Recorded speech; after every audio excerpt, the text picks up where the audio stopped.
नमस्कार सर्वांना, माझ्या यूट्यूब चॅनलमध्ये तुम्हा सर्वांचे खूप मनापासून स्वागत आहे. तर आज आपण या ठिकाणी मूग डाळीपासून एक चटपटीत असा पदार्थ बनवणार आहोत. तर व्हिडिओ शेवटपर्यंत नक्की पहा. तर आता आपण पाहूयात साहित्य काय काय घेतले. तर पहा, या ठिकाणी मी अर्धी वाटी मूग डाळ 2 तास भिजत ठेवली होती. रवा घेतलेला आहे 2 चमचे, 2 चमचे बेसन पीठ, तीळ घेतलेला आहे, चाट मसाला, हळद घेतलेली आहे, जिरं, ओवा आणि चिली फ्लेक्स घेतले आहेत, कढीपत्ता, आलं आणि 2-3 हिरव्या मिरच्या घेतलेल्या आहेत पहा, आणि मीठ चवीप्रमाणे. आणि 2 वाटी गव्हाचं पीठ घेतलं या ठिकाणी पहा.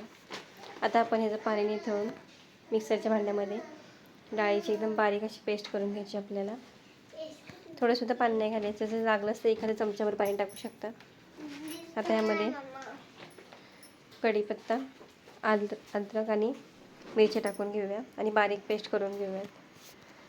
पहा, अशा पद्धतीने पेस्ट करून घेतलेली आहे मी. एकदम बारीक अशी पेस्ट केलेली आहे. ती काढून घेऊया. आता परातीमध्ये काढून घेते का, आणि त्यामध्ये आता सर्व मसाले टाकायचे आपल्याला. चिली फ्लेक्स, ओवा, जिरा, चाट मसाला, पांढरे तीळ, हळद घातलेली, मीठ घालायचं चवीप्रमाणे. मी सर्व मीठ एकदमच घालून घेते. बेसन पीठ घातलेलं आहे, रवा. पहा, सर्व असं मिक्स करून घ्यायचं व्यवस्थित आपल्याला. सर्व आता मिक्स करून घ्यायचं व्यवस्थित आपल्याला, जेणेकरून मिरची वगैरे सर्व एकसारखं लागण सगळीकडे. पहा, आता यामध्ये गव्हाचं पीठ घालून मळून घ्यायचं. जसं लागेल तसं पीठ घ्यायचं आणि मळून घ्यायचं आपलं व्यवस्थित. म्हणजे थोडंसं पाणी घालून थोडं पाणी टाकून आपण व्यवस्थित असं मळून घेऊया. पहा, तर आपण चपातीला मळतो तशा पद्धतीने. पहा, पीठ मळून झालेलं आहे.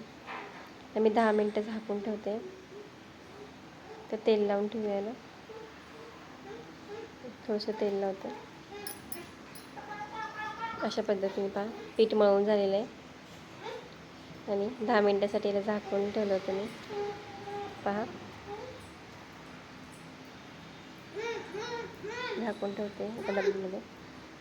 10 मिनटानंतर पहा, ही अशी गोळी बनवून घेते मी. आपण चपाती लाटतो तेवढ्याच साईजचं आपल्याला पोळी लाटायची आहे. पहा, तर पहा 4 ते 5 गोळे असे होत आहेत या ठिकाणी माझे.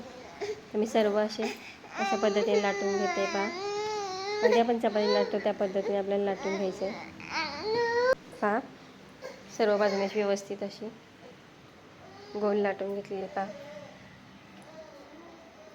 पूर्ण अशी लाटून झाली की आपण ह्याला टोचे मारून घेणार आहोत. पहा, काट्या चमच्यात. पहा, जेणेकरून ते फुलायला नको म्हणून. अगदी कुरकुरीत होतात, एकदम मस्त लागते हा पदार्थ. पहा, अशा पद्धतीने टोचे मारून घेतलेले आपण त्याला. आता याला तुम्ही वाटीच्या साह्याने किंवा तुम्हाला आवडेल त्या आकाराने असे गोल करू शकता. जर तुम्हाला गोल नसतील करायचे तर तुम्ही शंकरपाळीसारखे कापले तरीसुद्धा चालतील. आवडेल त्या पद्धतीने तुम्ही करू शकता. तर पहा, मी अशा पद्धतीने करते आणि मी शंकरपाळीच्या ह्याचे देखील असे कट करून घेणार आहे. तर 2 पद्धतीने मी करून घेते. पहा, एवढे मी गोल करून घेतलेले आहेत आणि अर्धे मी असेच नुसते कट करून घेतलेले आहेत. पहा, मोठे मोठे. तर पहा, अशा पद्धतीने आता ह्या सर्व आपण तळून घ्यायचे आहेत आपल्याला. तर त्यासाठी तेल गरम करायला ठेवलं. तरी तेल छान असं गरम झालं का पाहूयात आपण. तर त्यामध्ये थोडासा गोळा सोडून बघतो. पहा, हलकंसं गोळा येतो. आता सर्व पापडी आपण त्यामध्ये सोडून देऊया. पहा, अगदी मस्त चटपटीत असा पदार्थ तुम्ही मुलांना खाऊसाठी देखील बनवू शकता. एकदम टेस्टी लागतो. पहा, सर्व यामध्ये एक एक करून सोडून द्यायचे. थोडे थोडे सोडते मी, जास्त नाही. 2-3 बॅचेसमध्ये होतील असे.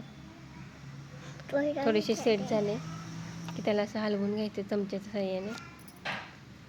हलकासा सोनेरी रंग आला की काढून घ्यायचे आपल्याला. व्हिडिओ थोडा जरी आवडला असेल तर व्हिडिओला एक लाईक नक्की करा. आणि नवीन असाल तर चॅनलला सबस्क्राईब करा, जेणेकरून तुम्हाला सर्व व्हिडिओ दिसतील.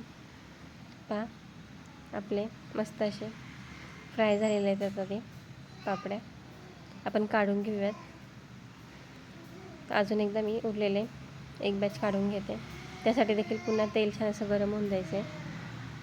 तेल छान गरम झालं की त्यानंतर पुन्हा आपण अशा पद्धतीने एक एक करून सोडून देणार आहोत.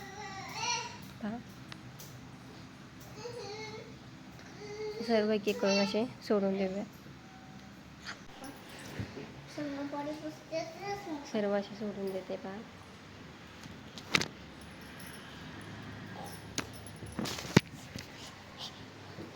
मस्त असे छान तळून घ्यायचे ते सुद्धा.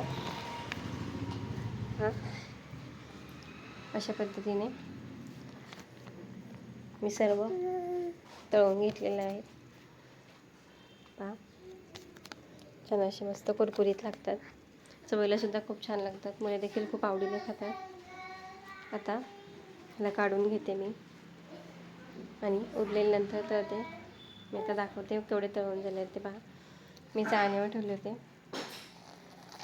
तुम्ही मस्त लागतं ते.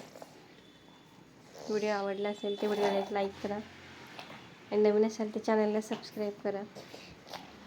पहा आपली मुगाच्या डाळीपासून अगदी चटपटीत असा पदार्थ तयार झाला आहे. तर कशी वाटली रेसिपी मला कमेंट करून नक्की सांगा. भेटूयात पुढच्या रेसिपीसोबत. इथपर्यंत व्हिडिओ पाहिला त्याबद्दल तुम्हा सर्वांचे खूप मनापासून धन्यवाद. थँक्यू.